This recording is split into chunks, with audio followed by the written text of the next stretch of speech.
Bom, chegamos aqui na parte em que eu quero abordar um pouquinho mais sobre essa questão do coração dessa história, que é falar sobre relacionamentos abusivos. Isso é uma coisa que eu gosto muito dessa história da Helena, é que esse relacionamento abusivo não trata só... É um relacionamento tóxico, na verdade, um pouco abusivo, sim, mas... que a responsabilidade, né? Não é responsabilidade, desculpa. Mas o que é tóxico, ou não é só para a Gisele, mas é para o Pedro também. Por mais que ele seja o canalha que ele é, etc., a gente vai vendo que é um relacionamento que faz mal pros dois. Ele não bate nela, não grita com ela, nem nada disso. Mas deixa ela mal. A partir do momento que ele vem, come e vai embora, né? Ele vem, usa ela e vai embora. E ele a quer com possessão dele. E isso perdura há 10 anos. Eles se conheceram na adolescência. E é muito legal conhecer a história deles, de como eles se conheceram. Eles se amarraram afetivamente. E dali não se soltaram mais, mas sempre com esse relacionamento tóxico. E aí, o que é legal disso é que você vê, e isso não é, a autora não passa pano para o Pedro, que é o antagonista dessa história, que é o cara que manipula emocionalmente a Gisele. Ela não passa pano para ele. Ele é, sim, um cara errado por fazer esse tipo de coisa, por ir atrás dela quando ela não quer, por insistir e tal. Mas fala o quanto ele também tem um problema psicológico, né? E de fato, ele tem um sentimento por ela. Mais uma vez, ele não é um abusador, né, dela. Mas essa relação que ele vai e vem, essa amizade colorida que eles têm, faz mal psicologicamente para ela. E para ele também. E o mais legal dessa história toda é isso. É ver que ele tem um sentimento por ela. Mas isso dá uma ambiguidade para esse personagem.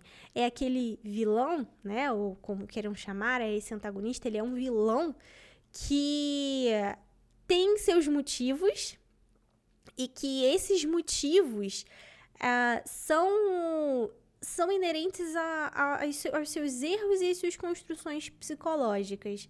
Mais uma vez, a autora em momento nenhum passa pano para as coisas que ele faz com a Gisele, né? Mas ele não agride ela nem nada, mas com esse abuso psicológico, né? Que ele faz com ela não passa pano, mas a gente consegue entender o quanto ele é confuso. E não fica aquele personagem que é só ruim e que você vai odiá-lo apenas por isso. Em certos momentos, você até se pega tentando entender, será que ele vai mudar? Tentando cair no mesmo erro que a Gisele cai, que a personagem cai, de pensar, será que ele vai mudar? Colocando a gente numa situação ruim, tanto quanto a própria personagem fica. Quando ela fica com pena de mandar ele embora, quando ela cai na lábia de que ele vai mudar, cai na lábia de que ele poderia ser alguém que ela podia contar emocionalmente, quando não é, né? No momento seguinte ele tá ali, no outro momento ele já não tá mais. E isso é fantástico, porque dá na gente a sensação de angústia que a própria personagem tá fazendo. Porque se fosse aquele personagem ruim de todo, que não demonstrasse de fato nenhum valor pela pessoa, né? Que desprezasse ela completamente, que não demonstrasse nenhum tipo de sentimento ou nenhum tipo de apreço pela Gisele, pela essa personagem principal, a gente o odiaria e simples assim, e torceria para que ela ficasse com outra pessoa. Mas quando ele mostra esses momentos galanteadores e que ele conhece ela tão bem e que quando ele está com ela, ele tenta agradar ela de todas as maneiras, mostra pra gente essa profundidade de por que é difícil uma pessoa, por exemplo, sair de um relacionamento tóxico. Poxa, mas ele é tão legal agora, né? Por mais que ele faça merda na cena seguinte, mas ele tá tão legal agora, você acaba curtindo aquela cena legal. Você, como leitor, acaba caindo na lábia do Pedro, entendendo por que a personagem se emaranhou tanto nesse beco sem saída. Eu acho isso fantástico. E por que eu acho isso legal? Quando você for tratar desses temas, tanto o relacionamento abusivo tóxico, violência contra a mulher. A gente teve até uma história aqui falando sobre isso em histórias de fantasia, tipo, o que acontece depois de Felizes para Sempre, né? Foi tipo isso que é a história da Draco, que é o estopim, a última elemental, o estopim, que inclusive tem leitura crítica sobre essa história aqui.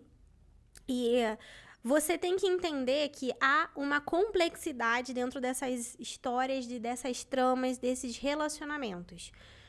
Eu não acho legal tratar de uma forma preto no branco, superficial, no sentido de o cara é sempre mal, não tem motivo, ele é ruim mesmo e vamos odiá-lo e ponto final. Por que eu não acho legal tratar isso? Porque dá aquela sensação de quando a gente chega aqui fora, a gente julga as mulheres que estão passando por essa situação, falando, mas ela não enxerga que o cara é ruim? Ah, mas por que ela não larga ele logo? Isso é falta de vergonha na cara. Só que as pessoas que estão de fora não entendem quanto o emaranhado de relações dentro desse relacionamento prendem essa mulher. É angustiante mesmo, eu imagino que seja. Nunca passei por isso, ainda bem. Mas quanto mais você estuda, sabe? Tenta olhar o ponto de vista dessa mulher. E não é pra passar pano, realmente, querida, fica nesse relacionamento. Não, mas é tentar ajudar de uma maneira mais empática, sabe? E eu acho que trazer essa complexidade pra dentro dessas histórias, quando você trata desse tema, é de extrema importância. Porque quando uma mulher tá nesse tipo de relacionamento, ela até enxerga que tem alguma coisa errada. Mas muitas das vezes aquele cara não é mal o tempo todo. E ele sabe justamente ser bom, entre muitas aspas, naquilo que ela sente mais falta. Tenta preencher, né, de alguma coisa como se fosse um vício, uma droga.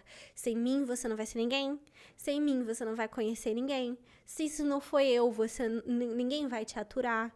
Né? Você precisa ficar comigo. Olha como eu te conheço tão bem. Olha como você é tão feliz nos momentos em que a gente tá junto. Se você cumprir as regras, a gente sempre vai ficar junto. Então, olha como isso é confuso pra cabeça daquela mulher ou daquele homem também que se envolve nesse tipo de relacionamento. Então, quando você for tratar esse tipo de história, não trate ela só preto no branco. Sabe? Tipo, ele é mau e a outra mulher é só a vítima. Às vezes, eu não tô dizendo que a vítima tem culpa, tá? Mas assim, esse cara que é mau também, ele tá fazendo a cabeça dessa mulher. E o legal dessa história é que o Pedro, em alguns momentos, ele faz a gente, como leitor, se sentir como ela, sabe? Em alguns momentos você quer passar pano pra ele. E no momento seguinte você vê por que a gente não pode passar pano pra ele. E por que a Gisele, que é a personagem, acaba ficando esse emaranhado de relacionamentos que acaba deixando essa pessoa presa.